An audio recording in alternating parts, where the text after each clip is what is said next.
All right, welcome to the final Car Talk Thursday of 2022. We only have a few days left of the year. I mean, like, no shit, like, it's January in a couple days. We just had Christmas. But even though I knew it was coming, it still kind of feels like it crept up on me.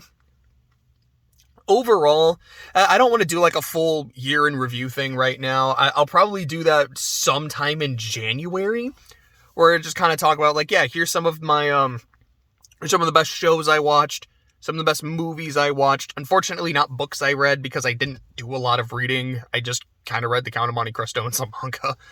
But, like, here's some of the best games I played, yeah, etc., etc. And be like, this was kind of my vibe of the year overall. It was good, it was bad, whatever it was. I guess, spoiler, I had a really good year overall, but we'll talk about that later. So today, because it's a Car Talk video, essentially it's my week in review. So I have to say, the Saints aren't eliminated yet. I still have hope.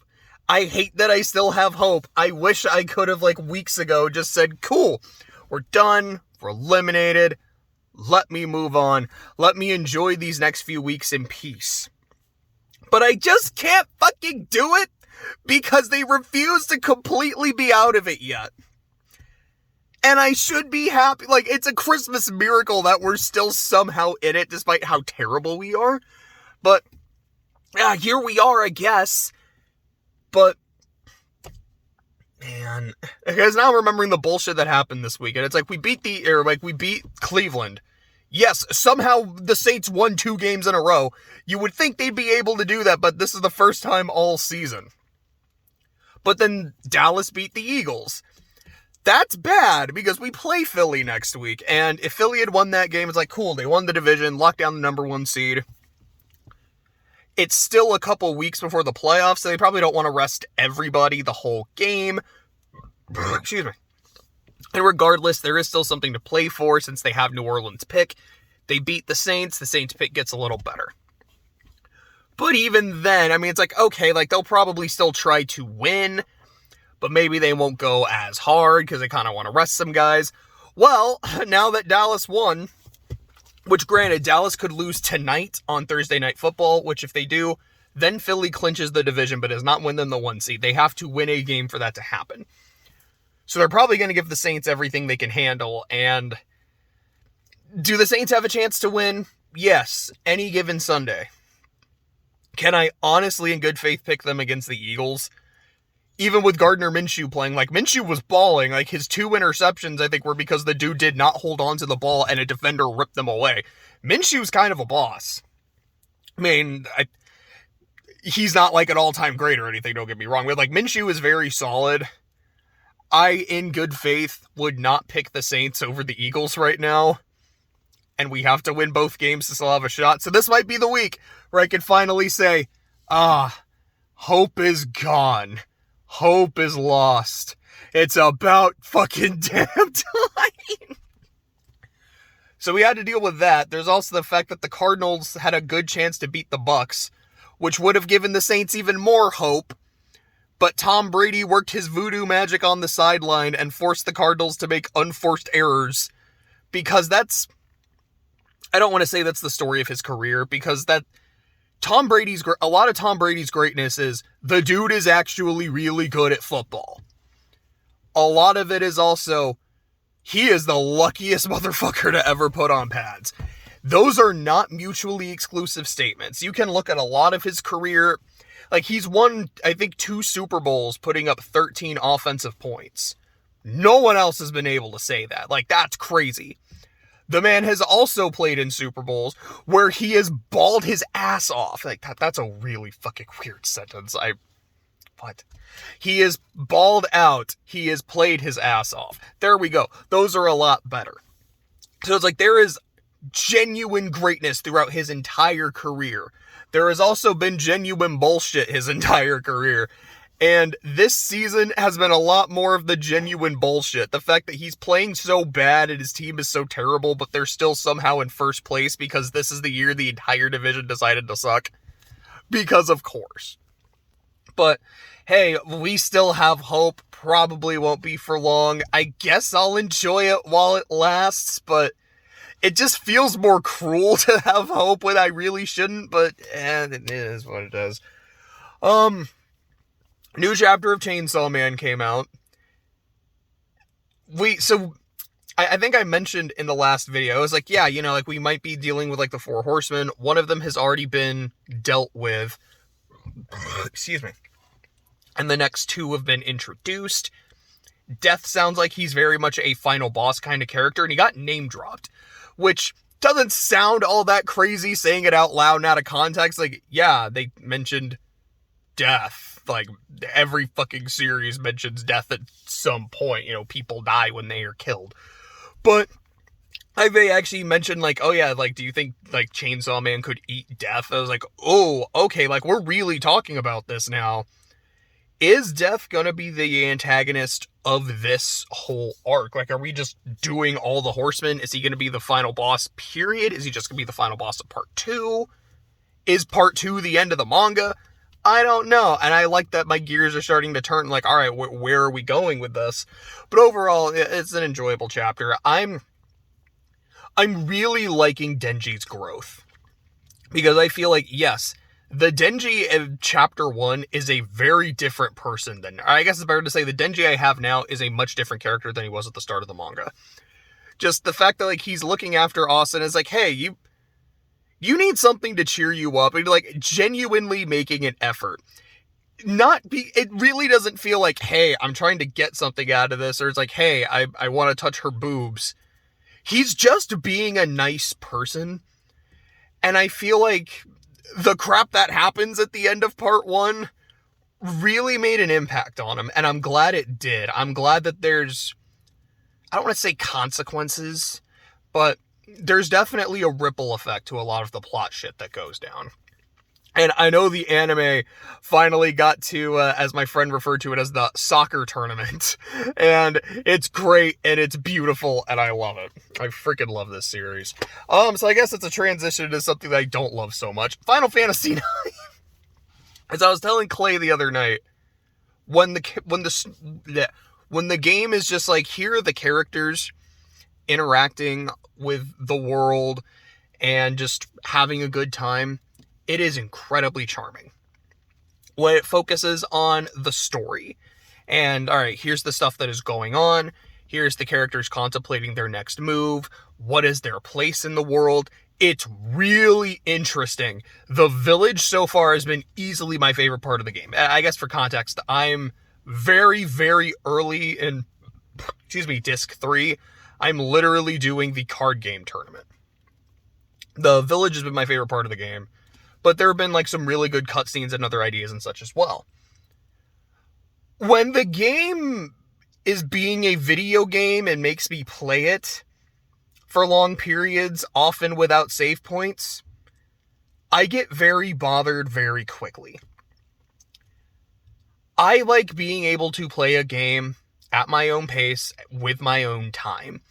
If I want to just play for like 10 minutes and then be like, oh, okay, well, I actually kind of need to go do something, but I don't want to lose my progress, let me save. I want to be able to fucking save.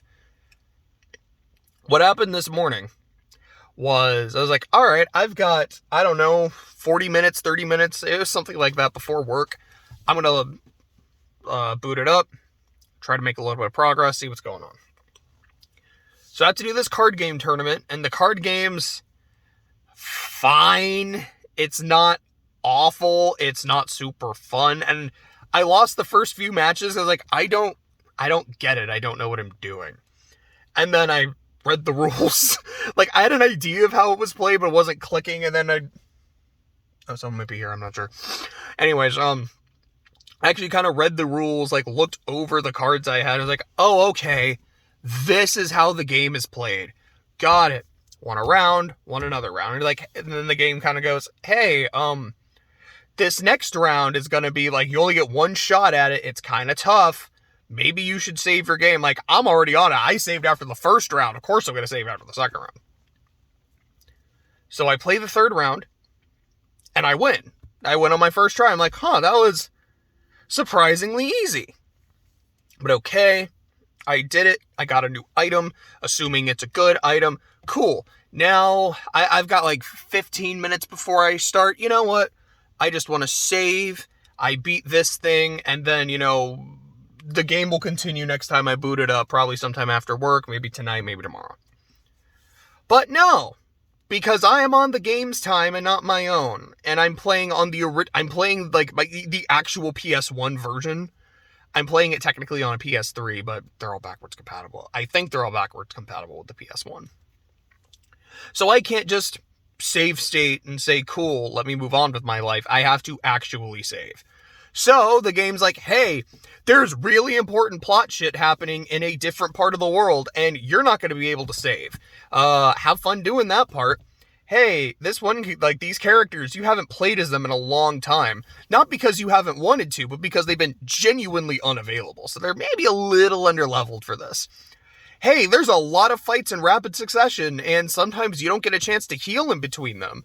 And yeah, eventually I fucking died. I was unable to heal in between fights. My characters were not fast enough to kill anything, and they wouldn't have been fast enough to heal themselves anyways. And I was like, the game's like, oh yeah, you just died, you lost. Fuck you. You gotta do all that shit again. Hey, remember that card game tournament? Gotta do that last round again.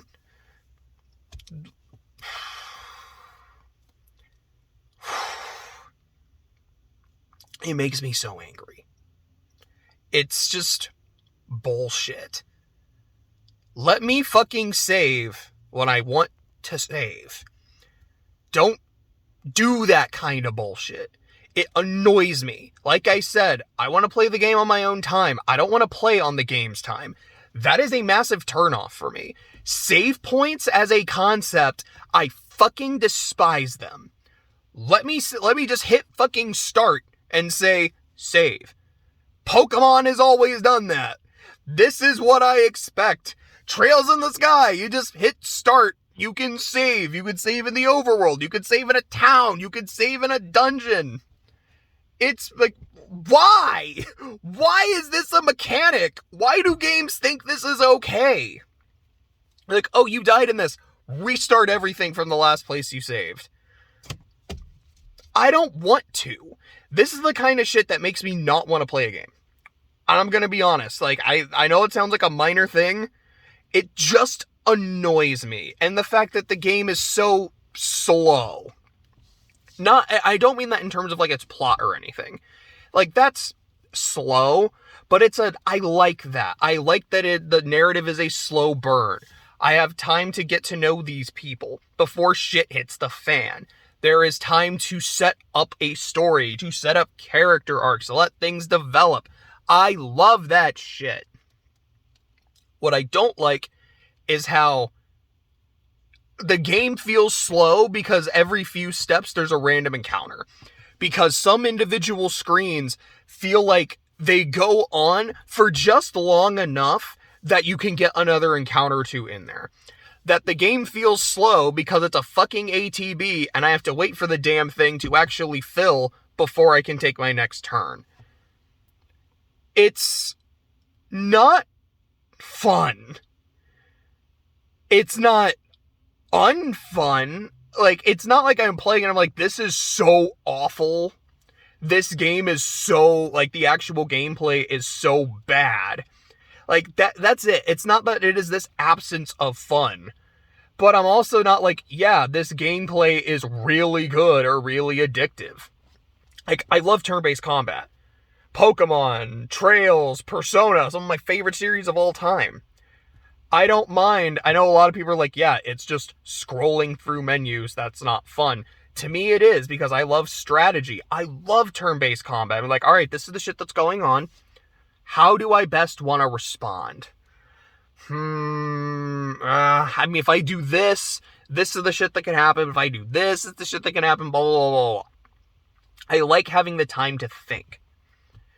ATB gives you that while the thing is, like, while you're waiting, but also you can't always react to shit because you don't know when the enemy is going to go. So if you're like, all right, I'm going to put this move in, and then the enemy does something before that happens. You're like, well, I wish I would have known that because then I would have inputted this. And I don't know if I'm doing a good job of explaining it. I really want to see where the story goes, and I don't want to spoil it. I want to experience it for myself. But I don't like playing the game. And that's a problem. If it was... Like, I remember trying to play Silent Hill 2, and I just couldn't. So I was like, cool, I'm going to watch a silent playthrough of it, no pun intended. But I was like, I'm going to watch a playthrough and no one's going to talk. I can just experience the story. It was like 5 hours, and it was fantastic. I consider Silent Hill 2 a 5-hour movie then, and it's a really good one. This is a JRPG. I'm like 20 hours in. And from what I understand, I have another 10, 15 to go. It's like, I don't want to watch someone play for 10, 15 hours, whether they're talking or not. I would rather just do it myself, but... Ugh. I hope it gets more fun. Like, the fact that I have more shit my characters can do, like, I have more spells to cast, I can start summoning, has made it more fun. Like, it's gotten closer to being fun, but combat just isn't that engaging to me. And yes, part of it is the ATB slowness, but part of it is also, I rarely am in a situation where I'm like, I really need to plan what I'm doing, because it feels kind of brain dead. Like, it feels really easy.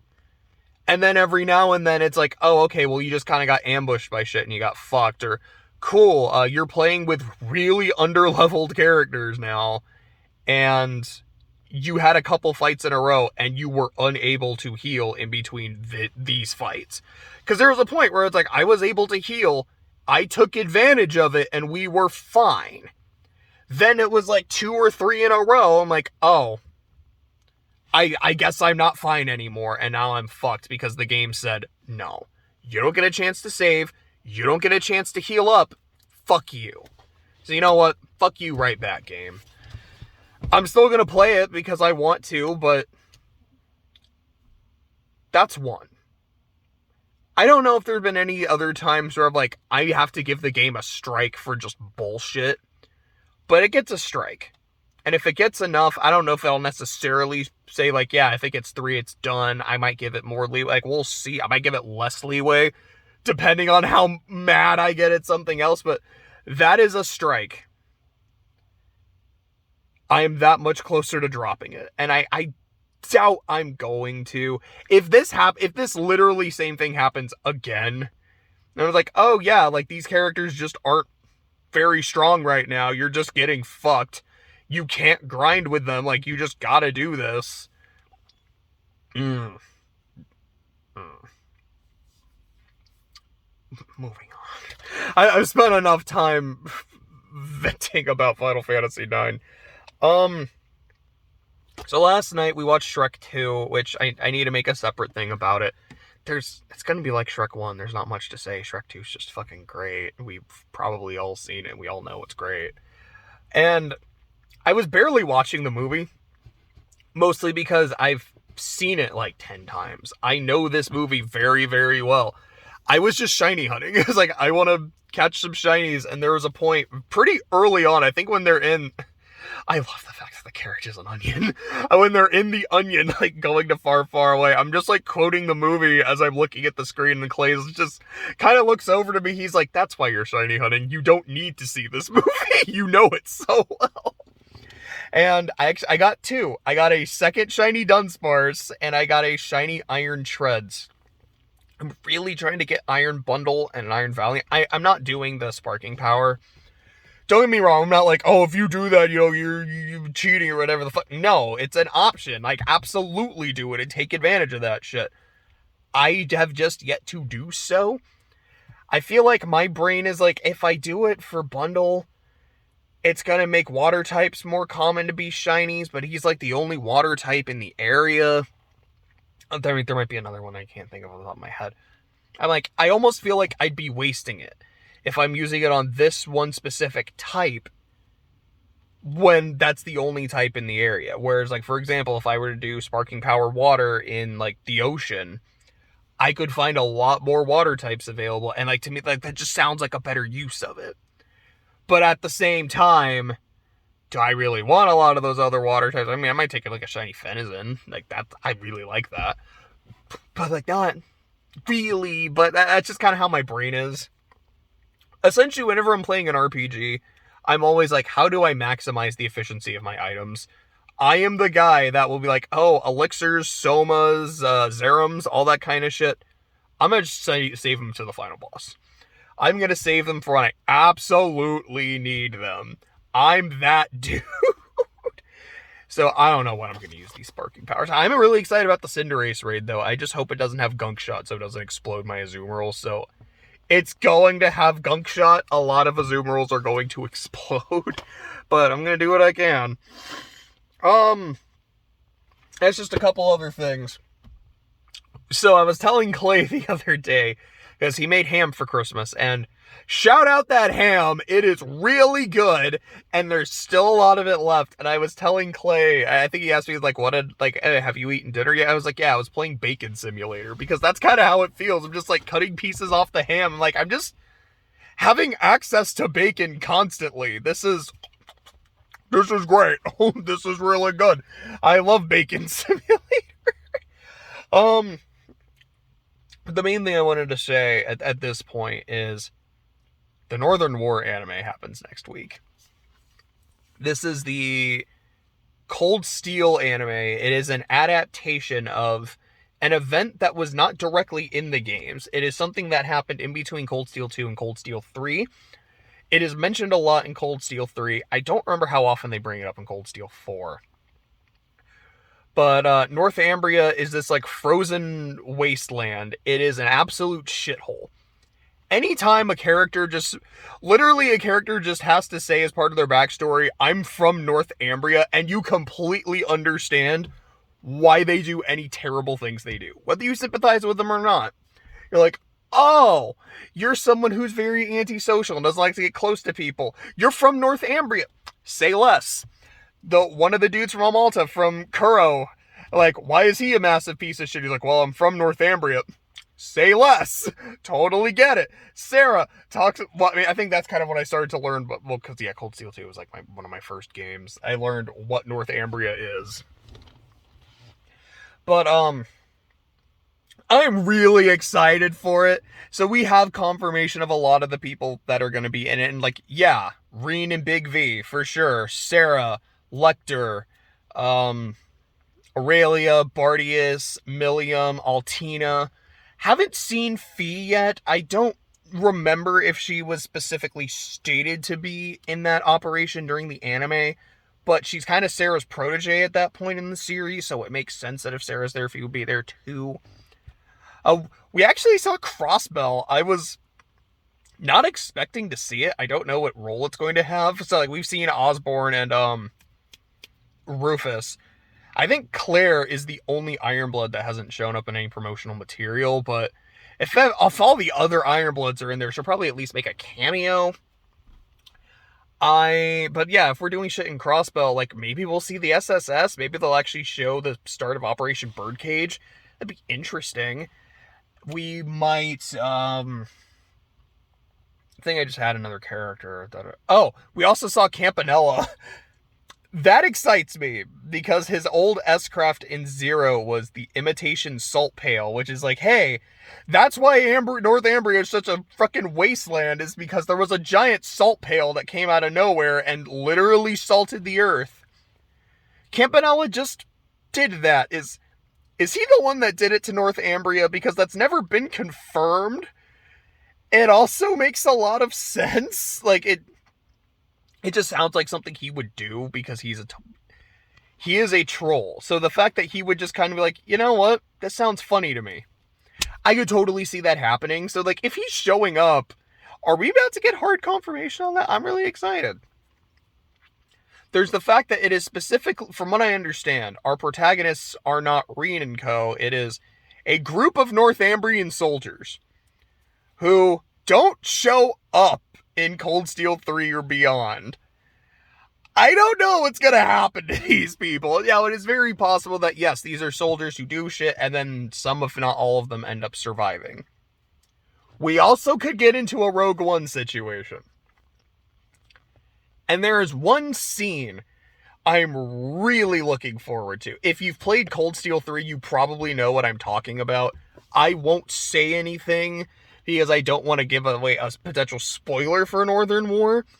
But there's a scene with Reen and Valimar that I'm like, this is why I'm watching the show. I am super fucking excited for this. And I'm just ready to have a good time. So that's next week. The week after, I believe, is going to be the premiere of the new Pokemon anime, which I'm also really excited for. I'm very hyped for.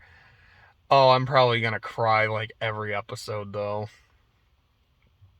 That I saw like a fan-made comic, and it was specifically of Ash and Pikachu saying goodbye to Team Rocket.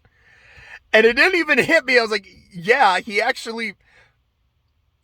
going to have to say goodbye to them, too. I mean, they really have been, like, better, I don't want to say better companions than other people. But it's like, yeah, he's been traveling with them essentially longer than anyone else except Pikachu. Yeah, if they actually have, like, a big tearful goodbye, that would fuck me up. That would hit me really hard. Oh, shit, Team Rocket's not going to be in the anime anymore. I mean, like, they were barely weirdly in Journeys. That was its own mess, what they did with them, but that's crazy to think about. Everyone's getting retired. This is crazy. But, that's really all I have to say for this one. I guess just see you in the new year.